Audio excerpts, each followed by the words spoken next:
بسم الله الرحمن الرحيم إن الحمد لله نحمده ونستعينه ونستغفره من يهده الله فلا مضل له ومن يضلل فلا هادي له وأشهد أن لا إله إلا الله وحده لا شريك له وأشهد أن سيدنا ونبينا وحبيبنا وشفيعنا وقرة أعيننا محمدا عبده ورسوله صلى الله تبارك وتعالى عليه وعلى آله وأصحابه وأزواجه وذريته وبارك وسلم تسليما كثيرا أما بعد فأعوذ بالله من الشيطان الرجيم بسم الله الرحمن الرحيم اليوم أكملت لكم دينكم وأتممت عليكم نعمتي ورضيت لكم الإسلام دينا سبحان ربك رب العزة عما يصفون وسلام على المرسلين والحمد لله رب العالمين اللهم صل على سيدنا محمد وعلى آل سيدنا محمد وبارك وسلم۔ میرے محترم بھائیو اور دوستو، انسان اس دنیا میں خود نہیں آیا، اپنی مرضی سے نہیں آیا، اللہ نے بھیجا ہے۔ بنایا بھی اللہ نے ہے، بھیجا بھی اللہ نے ہے، اور اللہ تعالیٰ نے انسان کو کامیاب کرنے کے لیے ایک طریقے زندگی عطا فرمایا ہے، ایک طریقہ عطا فرمایا ہے۔ اگر انسان اس کے مطابق زندگی گزار لے تو انسان کامیاب ہو سکتا ہے، اور انسان سکھوں والی، راحت والی، خوشیوں والی، اطمینان اور سکون والی زندگی گزار سکتا ہے۔ لیکن اگر انسان اپنے بنائے ہوئے پروردگار کے بتائے ہوئے طریقے سے ہٹ کر اپنی عقل پہ چلے گا، اپنی خواہش پہ چلے گا، تو سوائے پریشانی اور مصیبت کے اور کچھ اسے ہاتھ نہیں آئے گا۔ وہ طریقہ جو اللہ نے ہمیں دیا ہے زندگی گزارنے کا، اس کا نام اسلام ہے۔ عام طور سے اسلام کے بارے میں ایک ذہن ہے، اسلام کہتے ہیں مولوی بن جانے کو۔ کسی سے اسلام کی بات کرو، وہ کہتے ہیں مولوی بننا مشکل ہے، کوئی اور راستہ بتاؤ، کوئی اور طریقہ بتاؤ، مولوی بننا مشکل ہے، کون رکھے سر پہ پگڑی، کون رکھے داڑھی، اور یہ ہمارے بس کا کام نہیں ہے، اسلام مشکل ہے۔ حالانکہ اسلام مولوی پنے کا نام نہیں ہے، اسلام تو اللہ کی ماننے کا نام ہے۔ اللہ کی ماننا، اور اللہ کی ماننی چاہیے۔ کیوں نہیں ماننی چاہیے؟ اللہ کی کیوں ماننی چاہیے؟ اس لیے کہ اللہ ہی تو ہمارا رب ہے، اللہ ہی نے تو ہمیں بنایا ہے، اللہ ہی کی زمین ہے، اللہ ہی کا آسمان ہے، اللہ ہی کا سورج ہے، اللہ ہی کا دن اور رات ہے، اللہ ہی موسم بھیجتا ہے، اللہ ہی ہوائیں چلاتا ہے، ہواؤں کو روکتا ہے، اللہ ہی سردی گرمی کو لاتا ہے، اللہ ہی دن رات کو لاتا ہے، اللہ ہی کے ہاتھ میں کامیابی اور ناکامی ہے، اللہ ہی کے ہاتھ میں عزت اور ذلت ہے، اللہ ہی کے ہاتھ میں کامیابی اور ناکامی ہے، زندگی اور موت ہے۔ سارے حالات جس کے ہاتھ میں ہیں اس کی تو ماننی چاہیے نا۔ اس کی نافرمانی کرنے میں انسان کو کیسے سکون مل سکتا ہے؟ اللہ کی ماننا، اللہ کی ماننا، اللہ کے حکم پہ چلنا، اور اس کے حکم سے کبھی بھی انحراف نہ کرنا، یہ اس کا نام اسلام ہے۔ اللہ کی ماننا اس لیے ضروری ہے کہ ہم سب بندے ہیں، اللہ ہمارا رب ہے۔ بندے کی خیر اسی میں ہے کہ وہ اپنے آقا کی مانتا چلا جائے۔ اگر ایک نوکر ہے، ایک ملازم ہے، وہ اپنے آنر کی مانتا ہی نہیں ہے، اس کی بات ہی نہیں سنتا، اس کی مانتا ہی نہیں ہے، تو فساد ہوگا نا، خرابی ہوگی، نظام درم برم ہو جائے گا۔ بندے کی خیر اسی میں ہے کہ اللہ کی مانے، اور بندے کو زیب بھی یہی دیتا ہے کہ وہ خدا بننے کی کوشش نہ کرے، بندہ بن کے زندگی گزارے۔ جو اللہ کے حکم سے انحراف کرتا ہے، اللہ کے حکم سے منہ موڑتا ہے، اللہ کی ماننے کے لیے تیار نہیں ہے، تو یوں سمجھیں گویا اندر ہی اندر میں وہ خدائی کا دعویٰ کر رہا ہے۔ یہ خدائی کا دعویٰ ہی تو ہے کہ اللہ کہتا ہے یہ کرو، وہ کہتا ہے نہیں یہ نہیں کروں گا، میں تو یہ کروں گا۔ یہ اللہ کا مقابلہ ہے، یہ اللہ کی مخالفت ہے، یہ اللہ کے سامنے ہٹ دھرمی ہے، یہ اللہ کے سامنے ڈھیٹ پنا ہے۔ اس لیے اللہ تعالیٰ نے ایسے نافرمانوں کے لیے جو الفاظ استعمال کیے، وَمَن يُشَاقِقِ اللَّهَ وَالرَّسُولَ، جو اللہ اور اس کے رسول کی مخالفت کرتا ہے۔ مخالفت کا مطلب یہ ہے کہ اللہ نے کچھ کہا، یہ کچھ کر رہا ہے۔ اللہ نے کہا کہ سچ بولنا ہے، یہ کہتا ہے جھوٹ کے بغیر کام ہی نہیں چلے گا۔ اللہ نے کہا ہے کہ عورتوں کی خیر پردے میں ہے، اور آج کا لبرل اور آج کا پڑھا لکھا اور آج کا ترقی یافتہ کہتا ہے کہ عورت کو بھی تو مرد کے شانہ بشانہ ہونا چاہیے، عورتوں کا کیا قصور ہے؟ یہ اللہ کی مخالفت ہے، یہ اللہ سے مقابلہ ہے، یہ اللہ پاک سے ہمسری کا دعویٰ ہے۔ بندگی یہ ہے کہ سرے تسلیم خم ہے جو مزاج یار میں آئے، میرا رب مجھے جو کہے میں اس کے لیے تیار ہوں، میری اپنی کوئی مرضی نہیں، میری اپنی کوئی خواہش نہیں، میری اپنی کوئی منشا نہیں، میری اپنی کوئی آرزو ارمان نہیں، بس میں تو کسی کا پابند ہوں، میں تو کسی کا بندہ ہوں، میرا اپنا کوئی اس میں اختیار نہیں ہے۔ دیکھیں، ایک دکان پر ملازم ہے، ایک سیٹھ ہے۔ ملازم سے کوئی کہتا ہے کہ یار یہ دکان تو مجھے بیچ دو، جس دکان پہ آپ کام کر رہے ہیں یہ دکان تو آپ مجھے بیچ دیں، تو اس کا کیا جواب ہوگا؟ اجی میں کیا بیچوں، میں تو ملازم ہوں، آپ آنر سے بات کریں، سیٹ سے بات کریں، میں تو دکان کا مالک ہی نہیں ہوں، میں تو نوکر ہوں۔ بس یہی ایک بندے کو کہنا چاہیے، جب اللہ کے حکم اور دنیا کے فیشن اور دنیا کے رسم و رواج اور اللہ کی نافرمانیوں کا آپس میں تقابل ہو جائے تو بندے کو کہنا چاہیے میں تو اللہ کا بندہ ہوں، میں تو وہی کروں گا جو اللہ کہے گا، میں تو وہی کروں گا جو اللہ کہے گا۔ اللہ کو ترجیح دینا، اللہ کو اختیار کرنا، اللہ کو اپنانا، یہ اصل بندگی ہے۔ حضرت زید بن حارثہ رضی اللہ تعالیٰ عنہ ہمارے نبی کے ایک بہت پیارے صحابی ہیں۔ اصل میں یہ چھوٹے سے تھے تو قافلے کے ساتھ جا رہے تھے، تو راستے میں قافلے کو ڈاکوؤں نے لوٹ لیا۔ جیسے آج کل لوگ اغوا کر لیتے نا، تو آج کل تو اغوا کرتے ہیں برائے تاوان، اغوا کر لیتے ہیں، پھر پرچی بھیج دیتے ہیں، 1 کروڑ روپے بھیجو گے تو بچے کو چھوڑ دیں گے۔ ہمارے زمانے کا اغوا یہ ہے۔ اس زمانے کے اغوا کی صورت یہ تھی کہ انسان کو اغوا کر لیتے تھے، پھر اس کو جا کے بازار میں بیچ دیتے تھے، غلام بنا کے بیچ دیتے تھے۔ زید بن حارثہ کو اغوا کر لیا گیا اور مکے کے بازار میں لا کے ان کو بیچا گیا تو ان کا نصیب اچھا تھا۔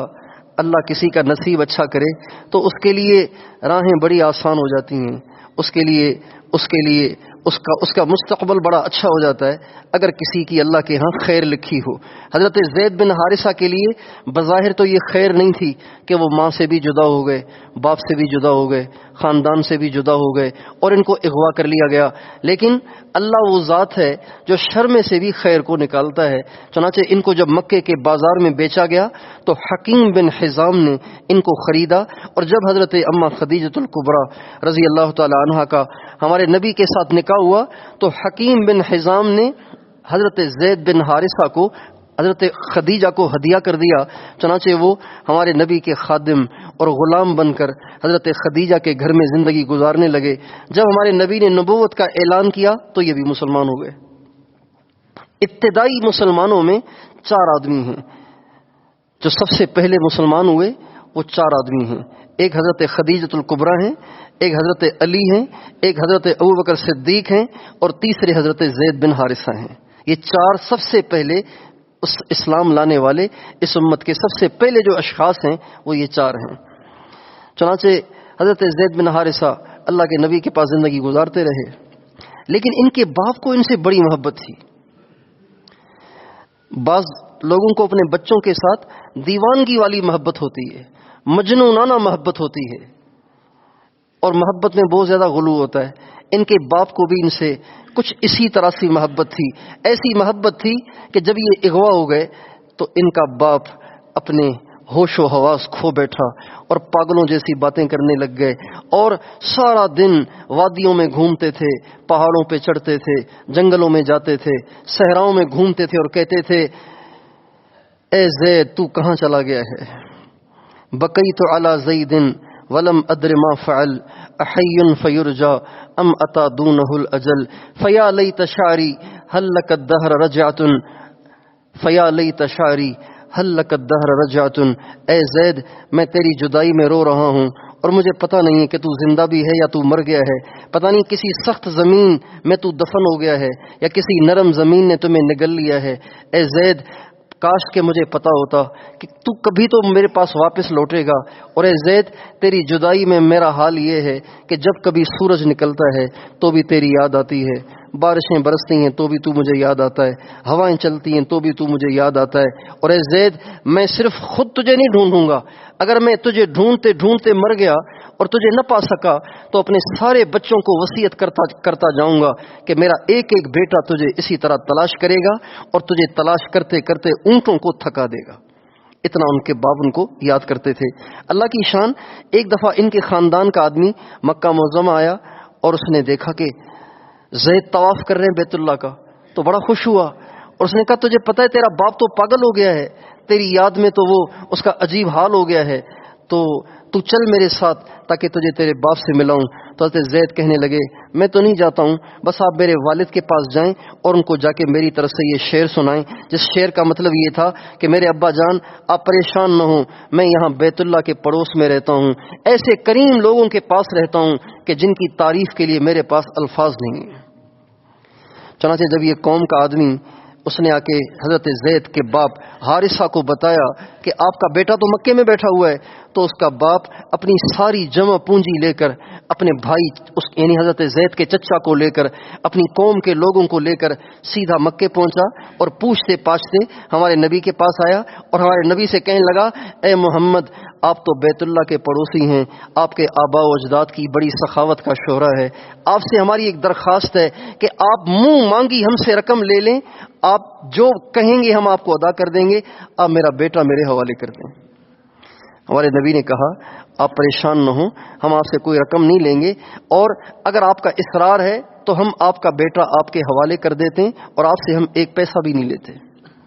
جب یہ کہا تو ان کا باپ بڑا خوش ہوا، چچا بھی بڑا خوش ہوا اور کہنے لگے آپ نے تو بڑا کرم کا مظاہرہ فرمایا، بڑی سخاوت کا مظاہرہ فرمایا۔ چنانچہ اس بات کے بعد، معاملے کے طے ہو جانے کے بعد، حضرت زید کو بلایا گیا۔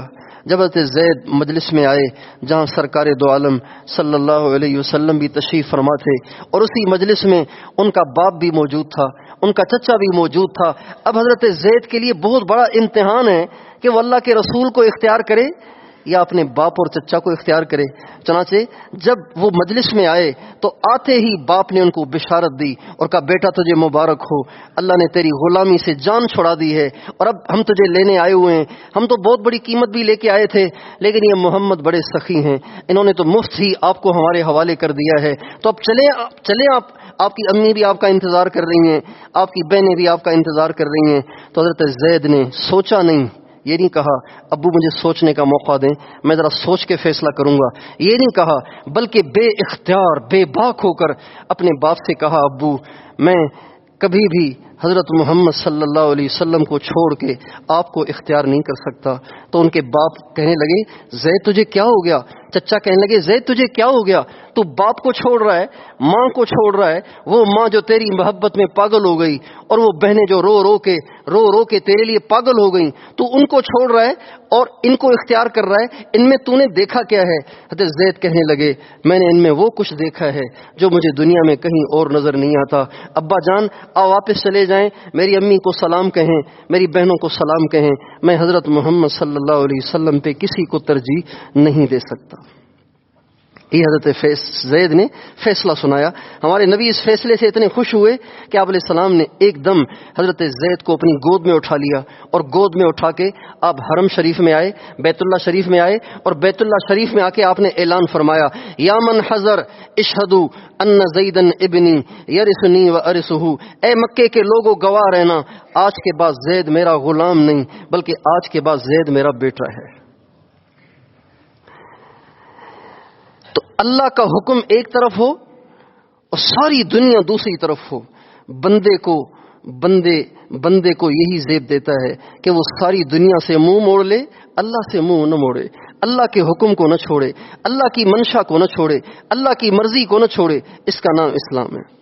اسلام مولوی پنے کا نام نہیں ہے، اسلام تو اللہ کی ماننے کا نام ہے، اللہ کی ماننا۔ اچھا، اللہ کی صرف نماز میں نہیں ماننی، اللہ کی صرف نماز میں نہیں ماننی۔ ہم نے دیکھا ہے کہ اکثر لوگ علماء کرام کے پاس، مفتیان کرام کے پاس یہ پوچھنے تو آتے ہیں کہ جی اتحیات میں درود شریف پڑھنا میں بھول گیا ہوں تو میری نماز ہو گئی؟ اچھا جی، میں نے 2 رکعت کے بعد سلام پھیر لیا تھا، پھر مجھے یاد آیا تو میں کھڑا ہو گیا، پھر میں نے سجدہ سہو بھی نہیں کیا تو میری نماز ہو گئی؟ یہ مسائل پوچھنے آتے ہیں۔ اچھا جی، خون نکلا ہے لیکن بہا نہیں ہے تو میرا وضو ٹوٹ گیا کہ نہیں ٹوٹا؟ اعتکاف میں بیٹھا ہوا تھا، وضو خانے میں بیٹھ کے میں نے برش کیا ہے، میرا اعتکاف باقی رہا یا ٹوٹ گیا؟ یہ مسائل تو پوچھتے ہیں، لیکن یہ کوئی نہیں پوچھتا کہ میں دفتر میں کام کرتا ہوں، مجھے یہ پریشانیاں درپیش ہیں، کیا یہ میرے لیے جائز ہیں یا ناجائز ہیں؟ حکمران نہیں پوچھتے، یہ ایم پی ایم اے نے کبھی آپ کو مفتیوں کے پاس نظر نہیں آئیں گے کہ حضرت صاحب، مفتی صاحب، مجھے یہ مسائل درپیش ہیں، اتنا میرے پاس بجٹ آیا ہے، اب بتائیے مجھ سے اوپر والے یہ مانگ رہے ہیں، نیچے والے یہ مانگ رہے ہیں، میرے لیے کیا جائز ہے کیا ناجائز ہے؟ آپ کو ایم پی اے نہیں ملے گا، ایم این اے نہیں ملے گا، کاروباری اور بزنس مین نہیں ملے گا، آپ کو بڑے ملازم نہیں ملیں گے، بڑے افسر نہیں ملیں گے تو یہ نماز کے مسائل پوچھنے والے ملیں گے، اس لیے کہ ہم نے یہ ٹھانی ہوئی ہے کہ ہم نے اللہ کی ماننی تو ہے لیکن 4 رکعت کے اندر ماننی ہے، باہر نہیں ماننی۔ ہم بندے صرف 4 رکعت میں نہیں ہیں بھائیو، ہم 24 گھنٹے کے بندے ہیں، ہم 24 گھنٹے کے بندے ہیں، ہم دن میں بھی بندے ہیں، ہم رات میں بھی بندے ہیں، ہم دفتر میں بھی بندے ہیں، ہم گھروں میں بھی بندے ہیں، ہم سڑکوں پہ بھی بندے ہیں، ہم عہدے پہ آ جائیں تو بھی بندے ہیں، ہم کرسی پہ بیٹھ جائیں تو بھی بندے ہیں، ہم تخت پہ آ جائیں تو بھی بندے ہیں، ہم تختے پہ چڑھ جائیں تو بھی بندے ہیں، ہم مرد ہوں تب بھی بندے، ہم عورتیں ہوں تب بھی ہم بندیاں ہیں۔ ہماری زندگی بندگی ہے اور بندگی کا ہمیں اپنے عمل سے ثبوت دینا چاہیے۔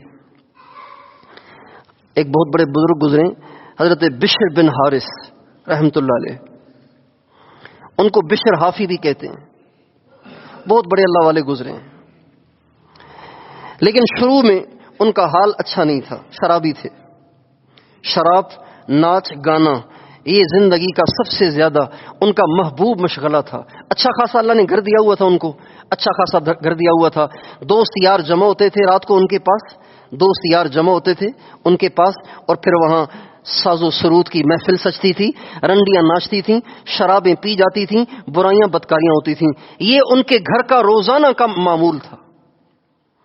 ایک دفعہ اسی طرح ان کے گھر میں ساز و سرود کی محفل لگی ہوئی تھی جس کا شور باہر بھی آ رہا تھا۔ اچانک ان کا دروازہ کسی نے کھٹکھٹایا تو انہوں نے اپنی لونڈی سے کہا، جا کے دیکھو دروازے پہ کون آیا ہے۔ لونڈی کی دروازے پہ، دروازہ کھولا تو ایک شخص کھڑا ہوا ہے، نورانی شخص کھڑا ہوا ہے۔ اس نے کہا یہ گھر کس کا ہے؟ کہا بشر کا ہے۔ کہا وہ آزاد ہے یا غلام بندہ ہے؟ آزاد ہے یا بندہ ہے؟ احر ام عبد؟ آزاد ہے یا غلام ہے؟ آزاد ہے یا بندہ ہے؟ تو ان کا مقصد کچھ اور تھا۔ لونڈی سمجھی کہ یہ کہہ رہا ہے کہ آزاد ہے یا غلام ہے، جس کو بیچا جاتا ہے، تو اس نے کہا حر، آزاد ہے، غلام نہیں ہے، آزاد ہے۔ کہاں میں بھی تو کہوں یہ کام بندہ تو نہیں کر سکتا، یہ تو وہی کرے گا جو آزاد ہو، جو بندہ ہوگا وہ تو اپنے عمل سے بندگی کا ثبوت دے گا۔ بس یہ کہہ کر وہ شخص غائب ہو گیا۔ لونڈی واپس آئی اور بشر بن حارث نے پوچھا کون تھا؟ کہا یہ تھا، ایک آدمی آیا تھا اور یہ کہہ رہا تھا۔ بس وہ بات ایسی دل پہ ان کے ٹھک گئی، ایسی زور سے لگی، ایسا ان کو دھچکا لگا کہ دوڑ کے باہر آئے، پاؤں میں جوتا بھی نہیں پہنا، ننگے پاؤں دوڑ کے باہر آئے اس شخص کو ڈھونڈنے کے لیے کہ وہ کون ہے جو مجھے چھپے چھپے دبے الفاظ میں ایک بہت بڑا سبق دے گیا ہے اور بندگی کا مجھے طریقہ سکھا گیا ہے۔ یہ سوچ کے ان کے پیچھے دوڑے، مگر وہ تو پتہ نہیں کون تھا، پتہ نہیں کہاں چلا گیا۔ یہ باہر آئے اور ننگے پاؤں گلیوں میں اسے ڈھونڈتے رہے، سڑکوں پہ اسے ڈھونڈتے رہے، دائیں بائیں اسے ڈھونڈتے رہے، اور ایسے ننگے پاؤں دوڑے کہ پھر ساری زندگی ہمیشہ ننگے پاؤں رہے، اور اس کی اس نصیحت سے توبہ طائب ہوئے، اللہ والے ہوئے، اور اتنے بڑے اللہ والے ہوئے کہ امام احمد بن حنبل بھی ان سے دعا کرانے کے لیے آتے تھے۔ امام احمد بن حنبل بھی دعا کرانے آتے تھے۔ ایک دفعہ امام احمد بن حنبل رحمۃ اللہ علیہ بیٹھے ہوئے تھے تو ایک عورت آئی پردے کے ساتھ، کہا امام صاحب آپ سے مسئلہ پوچھنا ہے۔ کہا کیا مسئلہ پوچھنا ہے؟ کہا مسئلہ یہ پوچھنا ہے کہ اگر بادشاہ کی سواری گزر رہی ہو، بادشاہ کی سواری اگر گزر رہی ہو تو بادشاہ کی سواری کے ساتھ لائٹیں ہوتی تھیں، لائٹیں روشنی ہوتی تھی، تو اگر بادشاہ کی سواری گزر رہی ہو اور کسی عورت کو بننے کا کام کرنا ہو، وہ کپڑا بنتے ہیں نا، بننے کا کام، سلائی کا کام، بننے کا کام کرنا ہو، تو وہ اس کی روشنی میں وہ بننے کا کام، سوئی دھاگے کا کام کر سکتی ہے۔ چونکہ بادشاہ سے اب اجازت کون لے؟ بادشاہ کی روشنی ہے، اس روشنی میں کیا سلائی کا کام، سوئی دھاگے کا کام عورت کے لیے کرنا جائز ہے؟ تو امام احمد بن حنبل نے کہا نہیں، حرام ہے، حالانکہ جائز ہے، حرام ہے۔ بہرحال وہ عورت پوچھ کے چلی گئی۔ بیٹے نے کہا ابو آپ نے عجیب فتویٰ دیا ہے آج، بھلا اس میں حرام کی کیا بات ہے؟ وہ روشنی تو پہلے سے ہی ہے، وہ کوئی روشنی اس نے کوئی اس کے لیے تھوڑی استعمال ہو رہی ہے، وہ تو پہلی روشنی استعمال ہو رہی ہے، اگر اس روشنی سے اس نے فائدہ اٹھا لیا تو بظاہر تو اس میں کوئی حرج نہیں۔ تو فرمانے لگے بیٹا یہ تیرے اور میرے لیے جائز ہے، تمہیں پتہ یہ عورت کون تھی؟ یہ بشر حافی، بشر بن حارث کی بیٹی تھی، اور یہ وہ گھرانہ ہے ساری دنیا جس سے تقویٰ سیکھتی ہے، لہذا ان کے لیے تو یہی بہتر ہے کہ بادشاہ کی سواری کی روشنی سے یہ فائدہ نہ اٹھائیں۔ اتنے بڑے بشر بن حارث۔ میرے دوستو، آج میں اور آپ اپنی زندگی میں غور کریں کہ آج ہم بندے بنے ہوئے ہیں یا کچھ اور بنے ہوئے ہیں؟ آج ہم بندے ہیں یا آزاد ہیں؟ حر ہیں یا عبد ہیں؟ ہماری زندگی اگر ہم گہری نظر کے ساتھ اپنی زندگی پہ غور کریں گے، ہماری زندگی سے ہمارے بندہ ہونے کا پتہ نہیں چلتا، ہماری زندگی سے ہمارے آزاد ہونے کا پتہ چلتا ہے، حر ہونے کا پتہ چلتا ہے۔ بلکہ جب ہم تکبر میں آ جاتے ہیں اور بڑے بڑے دعوے کرنے لگ جاتے ہیں اور ہماری آنکھوں میں سرخی اتر آتی ہے، تو اس وقت تو ایسے لگتا ہے جیسے خدا بول رہا ہے، جیسے خدا بول رہا ہے۔ اللہ تعالیٰ نے ہمیں زندگی گزارنے کا ایک طریقہ دیا ہے، اور اس کا نام اسلام ہے۔ اور اسلام صرف عبادات کو ایک مخصوص طریقے پہ ادا کرنے کا نام نہیں ہے، نماز ایسے پڑھنی ہے، زکوٰۃ اتنی دینی ہے، روزہ ایسے رکھنا ہے، روزے میں یہ پابندیاں ہیں، حج میں یہ ارکان ہیں، بس اس کا نام اسلام نہیں ہے۔ اسلام تو 24 گھنٹے کی زندگی کو اللہ کی مرضی کے مطابق گزارنے کا نام ہے۔ اسلام کا ترجمہ کیا ہے؟ اسلام کا نام ہے گردن نہادن، اسلام کا نام ہے اپنے آپ کو کسی دوسرے کے سپرد کر دینا، اپنے آپ کو کسی دوسرے کے سپرد کر دینا، اس کا نام اسلام ہے۔ مسلم کسے کہتے ہیں؟ مسلم اسے کہتے ہیں جو اپنے آپ کو کسی اور کے سپرد کر دے۔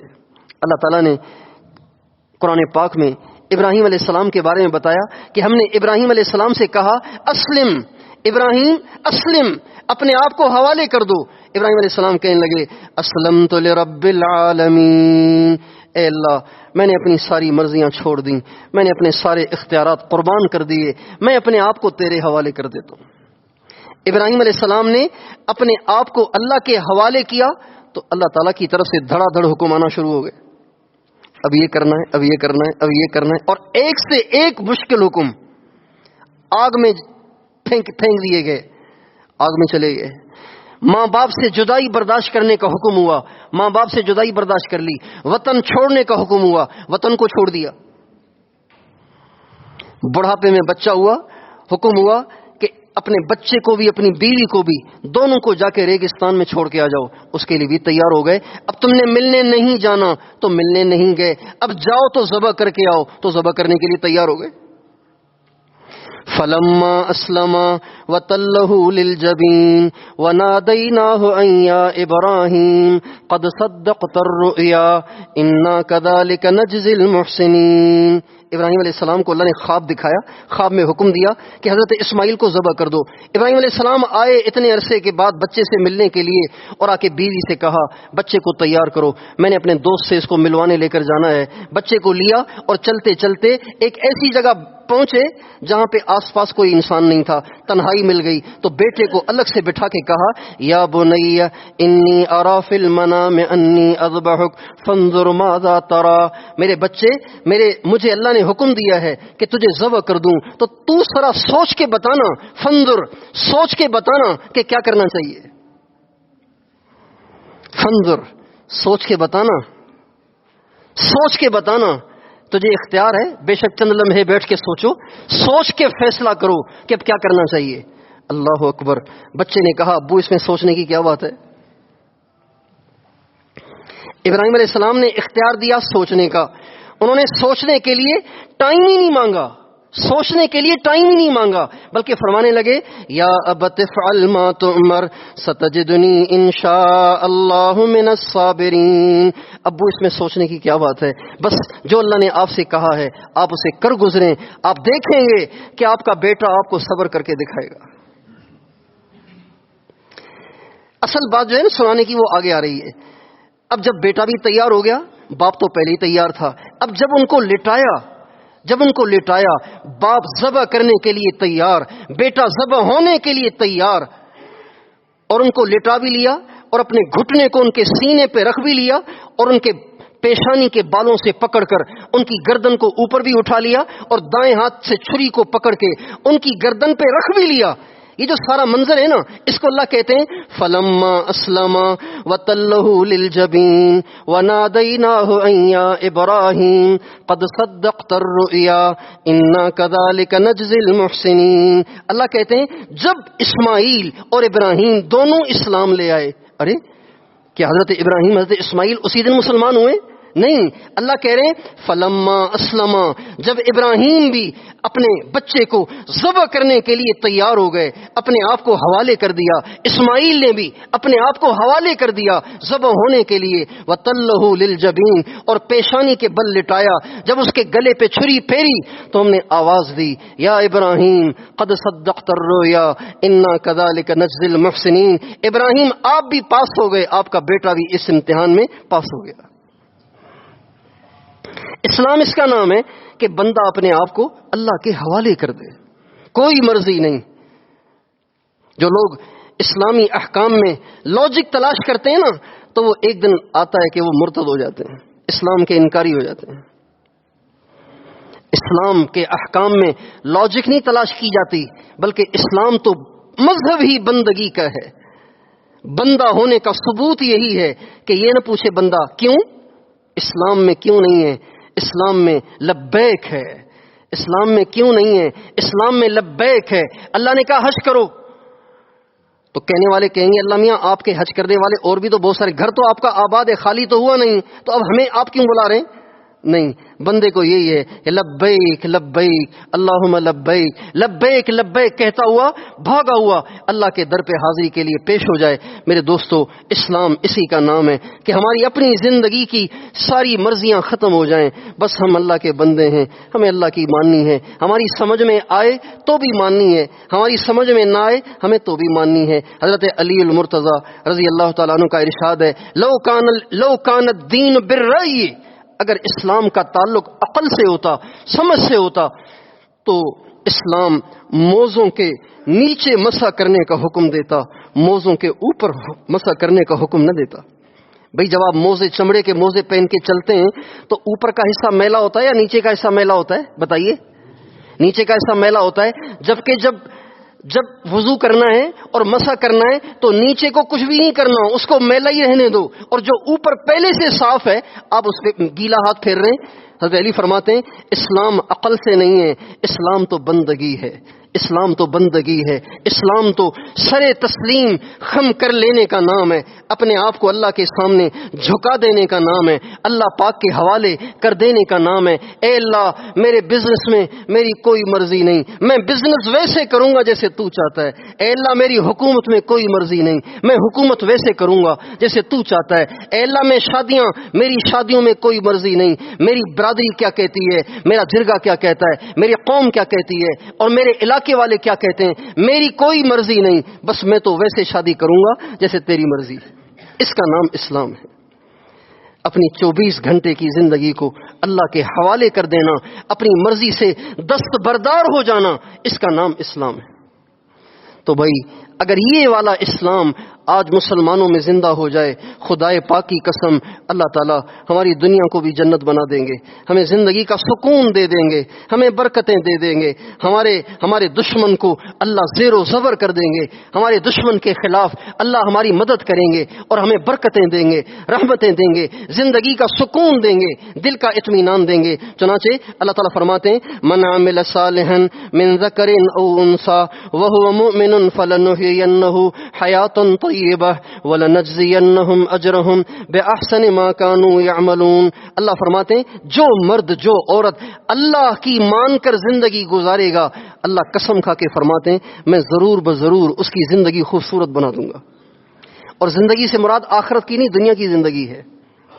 فَلَنُحْيِيَنَّهُ حَيَاةً طَيِّبَةً، علماء کہتے ہیں جہاں لام آ جائے اور نون تاکید آ جائے تو یہ قسم کا معنی بن جاتا ہے۔ یہاں پہ قسم گویا مضمر ہوتا ہے، قسم مضمر ہوتا ہے، گویا اللہ قسم کھا کے کہہ رہے ہیں میرے بندے تو میری مان کے تو دیکھ، تیری زندگی کو جنت نہ بنا دوں تو کہنا۔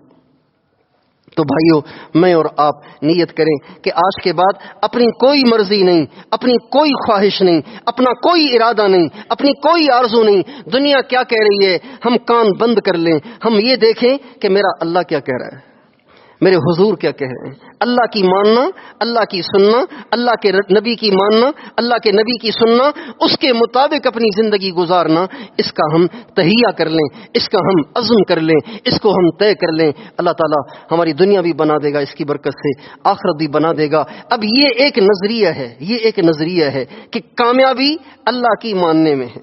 اس نظریے پہ خود بھی آنا ہے، اوروں کو بھی لانا ہے۔ یہ نظریہ ہر ایک کو دینا ہے، اپنے بچوں کو یہ نظریہ دینا ہے۔ آج ہمارے بچوں کا یہ نظریہ نہیں ہے، آج ہمارے ماں باپ نے اپنے بچوں کا بھی یہ نظریہ بنا لیا ہے کہ بیٹا پیسہ ہے تو سب کچھ ہے، پیسہ نہیں ہے تو کچھ بھی نہیں ہے۔ دیکھ تیرا فلاں رشتہ دار غریب ہے کیسے دھکے کھا رہا ہے، تیرا فلاں رشتہ دار وہ لندن پڑھنے چلا گیا، پہلے یہاں اچھا پڑھتا رہا، اسکالرشپ پہ لندن چلا گیا، اور دیکھو اس کی کتنی اچھی نوکری لگ گئی، کتنے مزے کر رہے وہ بھی، لہذا تو بھی محنت کر اور تو بھی مزے کرے گا۔ یہ ہمارے ماں باپ نے اپنے بچوں کو ایک غلط قرآن کے مخالف، حدیث کے مخالف نظریہ دیا ہے، جس کی پاداش میں آج ہمارے بچے بے قابو ہیں، آج ہمارے بچے بدتمیز ہیں، آج ہمارے بچے بے قابو ہیں، آج ہمارے بچے بے لگام ہیں۔ مائیں باپ ترس رہے ہیں کہ کبھی ادب احترام سے، کبھی میٹھے بول کے ساتھ ہمارے بچے ہم سے بات کریں۔ اولادیں بے قابو ہیں اس لیے کہ ماں باپ نے نظریہ ہی غلط دیا ہے۔ اگر یہ ماں باپ اپنے بچوں کا بچپن سے یہ ذہن بناتے کہ بچے اللہ کی مانیں گے تو خیر ہے، اللہ کے نبی کی مانیں گے تو خیر ہے، تو یہ بچہ اپنی ماں کے پاؤں دھو کے پیتا، اپنے باپ کے پاؤں دھو کے پیتا۔ امام زین العابدین رحمۃ اللہ علیہ جو امام حسین کے بیٹے ہیں، روزانہ اپنی ماں کے پاؤں دھوتے تھے اور وہ پانی پیتے تھے، اظہار محبت کے لیے، اظہار محبت کے لیے۔ اسلام ماں کا تقدس کیا ہے، باپ کا تقدس کیا ہے، یہ لندن نہیں بتائے گا، آکسفورڈ نہیں بتائے گا، یہ آپ کو قرآن بتائے گا، یہ آپ کو اللہ کے نبی کے ارشادات بتائے، اسلام بتائے گا۔ ہمارے نبی کے پاس ایک شخص آیا کہنے لگا یا رسول اللہ میں جہاد میں جانا چاہتا ہوں، میں جہاد پہ جانا چاہتا ہوں، آپ میری تشکیل کر دیں۔ آپ نے فرمایا تیرے گھر میں کوئی بڑا ہے؟ کہا جی میری ماں ہے، اکیلی ہے، بوڑھی ہے، بیمار ہے۔ آپ نے فرمایا الزم رجلیہا فإن الجنۃ تحت اقدامها۔ آپ نے عجیب الفاظ ارشاد فرمائے۔ اگر آپ فرماتے لا بل اخدمها، آپ نہ جائیں جہاد میں، بلکہ جائیں اپنی ماں کی خدمت کریں۔ ان الفاظ کے ادا کرنے سے معنی ادا ہو جاتا، مفہوم ادا ہو جاتا، لیکن ہمارے نبی نے ماں کا مقام اور ماں کا رتبہ ظاہر کرنے کے لیے ایسے الفاظ کا انتخاب فرمایا کہ انسان حیران رہ جاتا ہے، رونگٹے کھڑے ہو جاتے ہیں۔ آپ نے فرمایا الزم رجلیہا، جا اس کے پاؤں سے جا کے چمٹ جا، فإن الجنت تحت اقدامہا، اس لیے کہ جنت کو اللہ نے اس کے قدموں کے نیچے رکھا ہے۔ اب یہ کون بتائے گا اولاد، یہ نسل کو کون بتائے گا؟ یہ وہ بتائے گا، یہ اسلام بتائے گا، اور اسلام تب بتائے گا جب ہم نے اپنی نسل کو اسلام سے جوڑا ہو۔ اگر ہم نے اپنی نسل کو عہدے سے جوڑا، پیسے سے جوڑا، تو بھائیو پھر ہماری نسل ہمارے قابو میں نہیں رہے گی، اور ان کی دنیا بھی جائے گی، ان کا دین بھی جائے گا، ان کی آخرت بھی جائے گی۔ اس لیے میں اور آپ اس نظریے پر ہمیں پکے رہنا ہے، اور اس نظریے پہ اوروں کو لانا ہے، اس نظریے کی اشاعت کرنی ہے، اس پہ ہم نے خود بھی آنا ہے، سارے عالم کو لانا ہے، اس کے مطابق اپنی زندگی کو بنانا ہے۔ تیار ہیں انشاءاللہ؟ ہمارا دین کامل ہے، ہمارا دین ناقص نہیں ہے، ہمارے دین میں کوئی کمی نہیں ہے کہ آج کے زمانے کا پڑھا لکھا اس میں پیون لگا کے اس کی کمی کی تلافی کرے گا۔ ہمارا دین کامل مکمل ہے، ہمارے نبی بھی کامل مکمل ہیں، ہمارا دین بھی کامل مکمل ہے۔ ہمارے نبی نے جو ہمیں دین دیا ہے اس میں کسی اضافے کی مزید گنجائش نہیں ہے۔ تو بھئی پورے اسلام کو اختیار کریں گے انشاءاللہ، اور اس پر اوروں کو لائیں گے انشاءاللہ۔ اللہ تعالیٰ مجھے اور آپ کو عمل کرنے کی توفیق عطا فرمائے۔